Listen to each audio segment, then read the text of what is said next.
The time has come to establish the United States Space Force, Pence said in a speech to U.S. military and civilian personnel at the Pentagon, citing threats from China and Russia. Our administration will soon take action to implement these recommendations with the objective of establishing the United States Department of the Space Force by 2020, Pence added. In June, President Donald Trump said he was directing the Pentagon to immediately begin the process necessary to establish a Space Force as the sixth branch of the armed forces, during a speech at a meeting of the National Space Council. While the establishment of a new military service would require legislation to be passed by Congress, Pence's strong endorsement could signal new momentum for the creation of the first new branch of the armed forces since the Air Force was established in the 1940s. Pence's speech was timed to coincide with the release of the Pentagon's report to Congress on the recommended organization and management structure of space components for the Department of Defense. Today, the Department of Defense will release a report outlining the first stages of our administration's plan to implement the president's guidance and turn his vision into a reality, Pence said.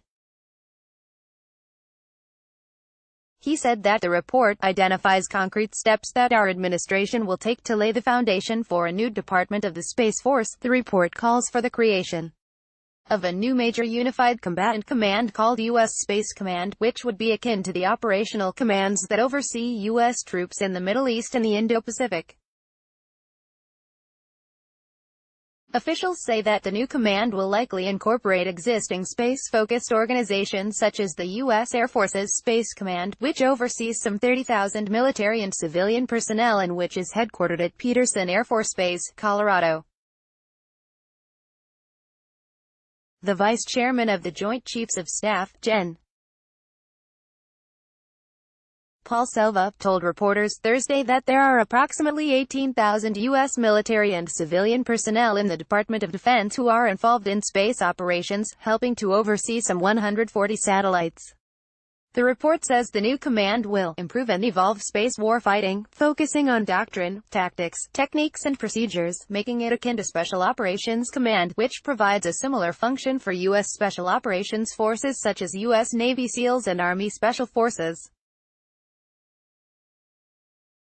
The Pentagon's report, which was provided to Congress shortly before Pence's speech, also seeks to establish a new acquisition agency, the Space Development Agency, charged with rapidly developing and fielding next-generation capabilities, not unlike the role the Missile Defense Agency plays in missile defense. Pence said the new agency would help the Department of Defense break free from ineffective and duplicative bureaucratic structures. The report also calls for the creation of a Space Operations Force of career space experts who are trained, promoted and retained as space warfighting professionals, to include engineers, scientists, intelligence experts, operators and strategists. Not a simple process. Pence in the report noted that congressional action would be required to establish a new military branch, but said the Trump administration would work with Congress to establish the force and would seek funding for it in its next defense budget request. Pentagon's report was welcomed by some members of Congress. "We are glad that the Pentagon is finally taking these steps in enhancing our space strength," Republican Rep. Mike Rogers of Alabama and Democratic Rep.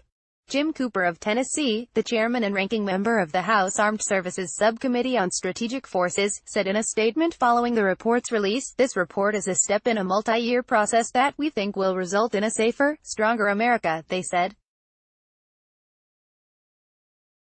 Pence said the creation of a new Space Force is not a simple process, and said the Trump administration will create a new civilian position to oversee the growth and expansion of the force, an Assistant Secretary of Defense for Space who will report directly to the Secretary of Defense. Pence cited new threats the U.S. faces in space, particularly from Russia and China. "Recently our adversaries have been working to bring new weapons of war into space itself," Pence said. He said Beijing and Moscow have been developing missiles, lasers and other technologies with the aim of targeting U.S. satellites. He also said Russia and China were developing weapons, such as hypersonic missiles, to launch attacks from space here on Earth. What was once peaceful and uncontested, is now crowded and adversarial. Today other nations are seeking to disrupt our space-based systems and challenge American supremacy in space. Pence said, "Our adversaries have transformed space into a warfighting domain already, and the United States will not shrink from this challenge," Pence added. On Tuesday, Secretary of Defense Jim Mattis called Pence the point man on issues pertaining to the U.S. military in space. Mattis had previously opposed the creation of a separate military branch focused on space, writing to Rep. Mike Turner of Ohio in July of 2017 that he did not wish to add a separate service that would likely present a narrower and even parochial approach to space operations. The Trump administration has since passed a defense budget that included a significant increase in defense spending, after which Mattis echoed support for Trump's idea of a space force. On Tuesday, he said that he was in complete alignment with the president's concern about protecting our assets in space that contribute to our security, to our economy. Asked about Mattis' apparent evolution on the issue, Deputy Secretary of Defense Patrick Shanahan told reporters that Mattis' previous opposition was due to the circumstances at the time, including tighter Pentagon budgets. The U.S. military was operating under continuing resolutions and undergoing a belt-tightening exercise, Shanahan said Thursday, adding that, due to constrained resources, Mattis was concerned about having additional overhead and bureaucracy. One taxpayer watchdog group said the potential cost and duplication of a space force is a concern. If we create a whole new branch of the military, the Space Force Secretary would also have all attendant staff and overhead, plus dozens of generals, officers, and staff, said Stephen Ellis, Executive Vice President of Taxpayers for Common Sense. Except we already have the Air Force Space Command, while the Navy and the Army also already have their own space-related operations. Ellis said history indicates that it isn't likely the Pentagon will get rid of redundancies. When Army Air Forces was turned into the Air Force in 1947, it's not like other services quit their aviation components, Ellis said in a statement. And how would a Space Force work with NASA? Shanahan said that he did not know how much the proposed Space Force would cost, but said that it could cost billions of dollars. We don't have that cost estimation yet, Shanahan told reporters, while adding, I would assume it's billions.